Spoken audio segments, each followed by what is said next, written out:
Assalamualaikum warahmatullahi wabarakatuh. Selamat pagi, Ibu Siti Hartima, selaku guru mata pelajaran PKK atau Produk Kreatif dan Kewirausahaan, program keahlian APHP SMK Al-Karimia Sumeneb. Pagi hari ini kita bertemu kembali dalam pembelajaran virtual tatap muka menggunakan Webex Meeting dengan dipandu saya selaku host. Mudah-mudahan pada kesempatan pagi hari ini Ibu Siti Hartima dan semua siswa kelas 11 SMK Al-Karimia dalam keadaan sehat walafiat. Baik, selanjutnya saya serahkan kepada Ibu Siti Hartima untuk memulai pembelajaran. Kami persilakan Ibu.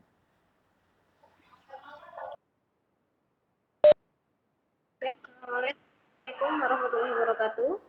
Selamat pagi. Waalaikumsalam warahmatullahi wabarakatuh.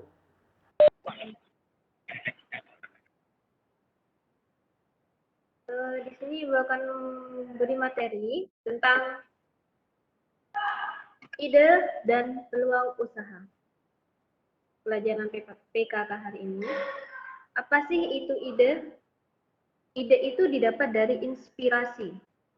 Kemudian inspirasi ini apa sih? Inspirasi didapat dari kesulitan yang datang bertubi-tubi, di mana banyak yang mungkin tidak mendapatkan solusi untuk pemecahannya, namun sebaliknya akan menyebabkan peluang bagi orang yang bisa membaca situasi sebagai peluang bisnis atau peluang usaha. Nah, peluang usaha itu apa sih?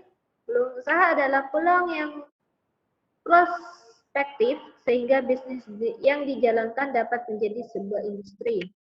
Artinya peluang usaha itu sesuatu yang mungkin produknya itu tidak ada di pasaran, yang menjadi ladang usahanya pengusaha. Kemudian ada 3 teori yang bisa digunakan untuk mendapatkan peluang.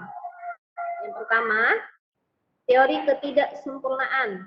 Nah, ketidakpuasan melihat hal yang sudah mapan sehingga akan mendorong untuk mencoba ide baru. Artinya melihat sesuatu yang tidak sempurna atau sesuatu yang seenggaknya tidak pernah dipakai orang, tetapi itu menjadi ide bagi usaha. Kemudian yang kedua, tidak ada kata puas karena merasa belum sempurna.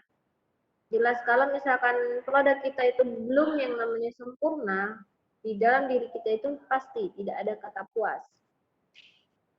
Kemudian yang ketiga, rasa puas yang didapat akan menghentikan proses perubahan, pertumbuhan, dan perkembangan. Artinya, kalau rasa puas itu sebenarnya tidak perlu kita keluarkan terus-terusan, hanya saja pada waktu tertentu. Misalkan rasa puasnya itu udah stop di situ, jangan sampai kita memulai lagi itu akan menghentikan proses perubahan.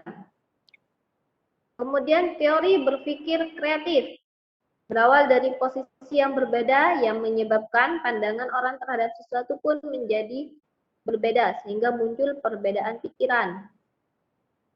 Kemudian yang kedua, perbedaan pikiran yang tidak mengikuti pola pikir atau kebiasaan yang rutin menyebabkan seseorang ingin selalu bekerja keras dan tidak mudah puas. Lalu bertanya mengapa dan berpikir tidak ada yang tidak mungkin, tidak mau sebagai subjek namun sebagai objek. Pengetahuan 1%, imajinasi 99%. Artinya pengetahuan seorang pengusaha itu sebenarnya kalau pengetahuan hanya butuh 1%. Sedangkan imajinasi atau cara berpikir ke depan, cara berpikir kreatifnya itu yang lebih banyak itu 99%. Ada teori inovasi, menjadikan hal yang tidak mungkin menjadi mungkin. Jadi produk yang menurut orang itu tidak mungkin bisa dikembangkan atau tidak bisa dijadikan usaha, itu akan menjadi mungkin kalau kita mempunyai pikiran yang kreatif. Kemudian yang kedua, memikirkan dan melakukan sesuatu yang baru bertujuan untuk menambah atau menciptakan nilai manfaat dari benda yang sudah ada. Jadi kalau misalkan kita ingin teori inovasi, inovasi itu artinya menjadikan barang yang sudah ada atau menciptakan sesuatu yang berbeda dari yang sudah ada.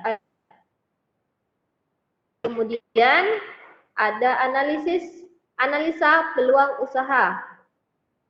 Analisa peluang usaha yang pertama itu analisa kebutuhan pasar. Anda memiliki konsep atau rencana, namun sebelum memulai konsep tersebut, Anda harus tahu apa konsep Anda memenuhi syarat kebutuhan pasar. Misalkan konsep jasa pengetikan, target pelajar, mahasiswa. Kemudian analisis kebutuhan materi. Jika konsep usaha itu sudah tepat dengan kebutuhan pasar, namun kebutuhan materi Anda itu belum diperoleh dengan mudah, mencakup bahan baku, tempat harga, dan lain-lainnya, itu belum tercukupi, maka kebutuhan materi itu bisa dibilang tidak tercukupi. Kemudian analisa berkelanjutan usaha. Syarat yang pertama yaitu analisa kebutuhan pasar, kebutuhan materi terpenuhi, namun Anda harus merancang atau memikirkan apakah ke depan usaha yang kita jalankan akan berjalan dengan lancar atau perlu inovasi. Itu harus perlu dianalisa keberlanjutan usahanya. Jadi kalau misalkan analisa kebutuhan pasar, kemudian analisa kebutuhan materinya sudah terpenuhi, nah perlu kita analisa lagi keberlanjutan usahanya. Yang keempat, analisa persaingan. Jelas, kalau analisa persaingan di mana-mana itu pasti ada. Setiap usaha tidak lepas dari yang namanya persaingan, sehingga dengan adanya persaingan kita dapat menentukan harga jual, menentukan fasilitas dan pelayanan, kemudian menambahkan inovasi baru dalam usahanya. Jadi analisa persaingan ini bukan penting, tapi memang sudah tidak lepas dari yang namanya usaha di bidang usaha manapun. Misalkan kita memproduksi produk A, kemudian di usaha yang satunya kita melihat ada produk B yang lebih maju, kemudian dari segi harga lebih murah, kemudian fasilitasnya juga bagus, pelayanannya ada. Itulah menjadi PR atau tugas kita bagaimana kita itu menentukan harga jual, menentukan fasilitasnya bagaimana, pelayanannya, dan menambahkan inovasi baru dalam usaha. Artinya, inovasi baru dalam usaha itu mengubah produk kita menjadi lebih maju dari usaha yang sebelumnya. Kemudian analisa pendapatan dan pengembangan. Setiap usaha tentunya yang ingin dituju adalah pendapatan. Sehingga harus diperkirakan BEP yang akan didapat pada pendapatan keberapa.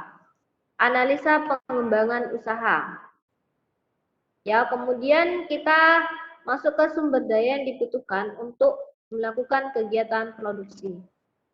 Yang pertama, pengelolaan sumber daya usaha yang dikenal dengan istilah 6M plus 1L.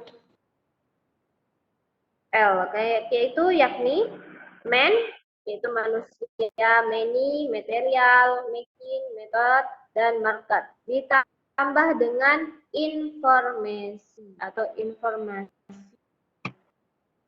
Man, manusia, yaitu dalam pendekatan ekonomi, sumber daya manusia adalah salah satu faktor produksi selain tanah, modal, dan keterampilan. Pandangan yang menyamakan manusia dengan faktor-faktor produksi yang lainnya itu dianggap tidak tepat, baik dilihat dari konsepsi, filsafat maupun moral. Manusia merupakan unsur manajemen yang penting dalam mencapai tujuan perusahaan. Jelas kalau manusia ini merupakan tenaga kerjanya, meskipun sekarang itu sudah teknologi canggih, namun manusia tetap menjadi unsur manajemen yang penting dalam mencapai tujuan perusahaan. Kemudian uang atau money merupakan salah satu unsur yang tidak dapat diabaikan. Uang merupakan alat tukar atau alat pengukur nilai. Apa-apa itu untuk membangun usaha pasti adalah uang, baik itu sedikit atau banyak. Yang jelas uang menjadi salah satu unsur yang tidak boleh diabaikan.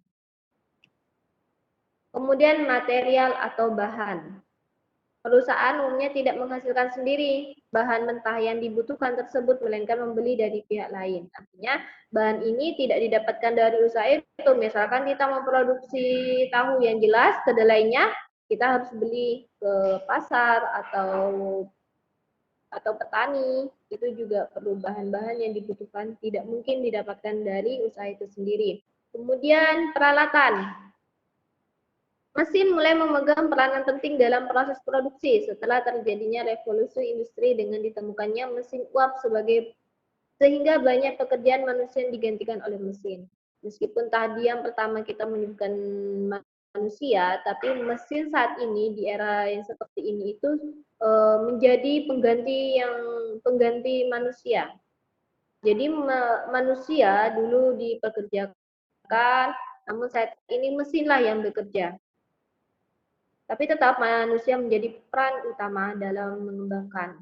Kemudian cara kerja. Metode kerja sangat dibutuhkan agar mekanisme kerja berjalan efektif dan efisien. Artinya cara kerja baik dari awal, kemudian cara produksinya, kemudian pengolahannya, kemudian penjualannya itu menjadi kerja yang efektif atau untuk berjalannya pekerjaan itu atau usaha itu. Kemudian pasar. Memasarkan produk sudah produk yang sudah jadi itu sangat penting sebab bila barang yang diproduksi tidak laku maka proses produksi barang akan berhenti. Artinya pasar ini memegang penting juga dalam suatu usaha. Kita harus memasarkan produk kita itu di mana?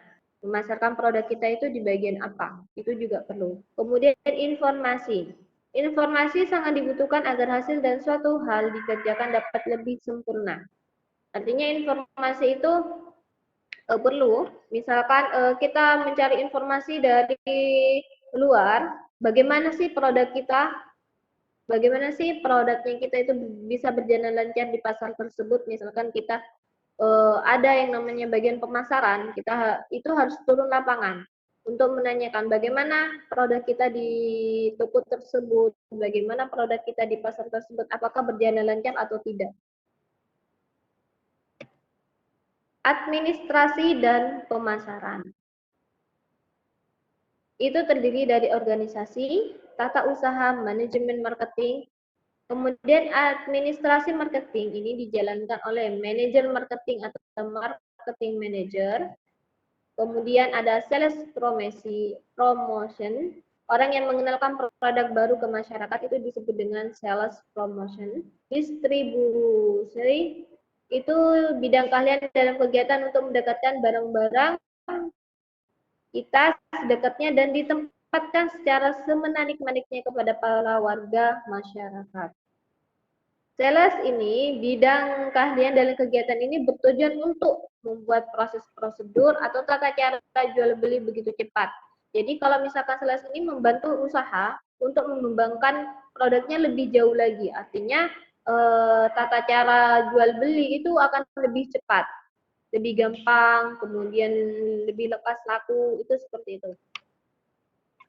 Kemudian komponen perencanaan usaha. Yang pertama, konsep bisnis. Ini merupakan ide bisnis tertulis yang berisi visi misi sebuah bisnis. Jadi, kalau bisnis itu atau usaha itu harus mempunyai visi dan misi dan nilai produk atau jasa yang akan diberikan kepada pelanggan. Visi misi dari usaha itu apa sih? Kemudian nilai produk atau jasa yang akan diberikan kepada pelanggan itu bagaimana? Kemudian konsep bisnis ini juga menjelaskan mengapa pelaku usaha menawarkan produk atau jasanya. Jadi dijelaskan di situ konsep bisnisnya. Apa sih konsep bisnisnya? Misal pelaku itu melakukan usaha itu bagaimana untuk menawarkan produknya itu bagaimana. Itu perlu dikonsep. Kemudian pasar, analisa mengenai situasi pasar itu meliputi target pasar, pesaing, proses distribusi, promosi dan sebagainya. Jadi kalau target pasarnya harus ditentukan juga bagaimana sih analisisnya. pesaingnya banyak atau tidak, kemudian proses distribusinya bagaimana, itu perlu dianalisis. Kemudian dalam hal ini perlu dibuat sebuah rencana yang matang yang menjabarkan rencana pemasaran yang akan dijalankan dalam rangka memenangkan persaingan dan mencapai target yang telah ditentukan.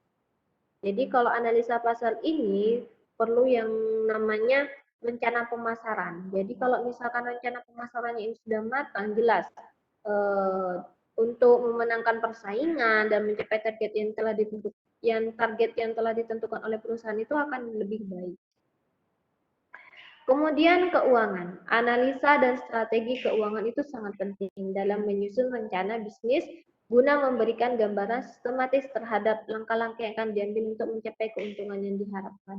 Jadi analisa keuangan ini perlu juga, bukan hanya analisa yang lain, keuangan ini juga menentukan bagaimana sih strategi keuangannya, itu bagaimana di situ apakah mencapai target keuntungan atau tidak, itu perlu juga, makanya tadi juga disebutkan dengan yang namanya BEP atau break even point.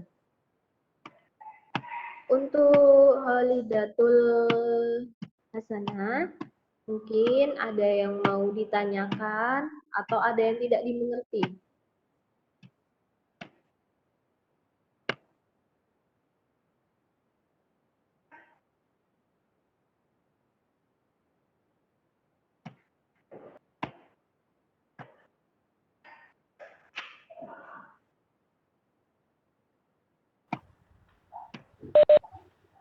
Silahkan langsung ditanyakan langsung. Kalau ada pertanyaan dari Ibu, langsung ditanyakan kepada Holida.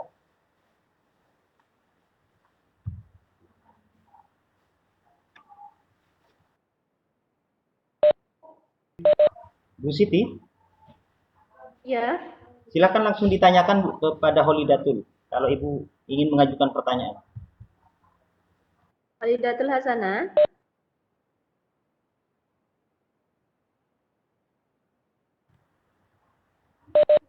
Holida Hasanah, silakan open mic-nya aja dibuka.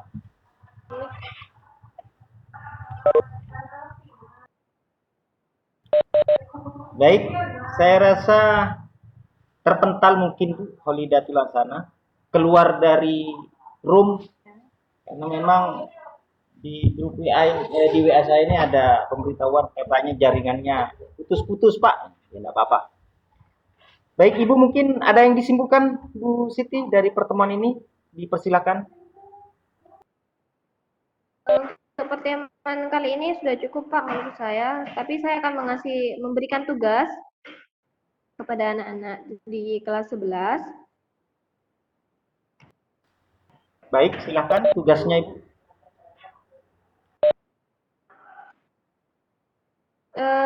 Sebutkan 3 teori untuk mendapatkan peluang usaha, Pak.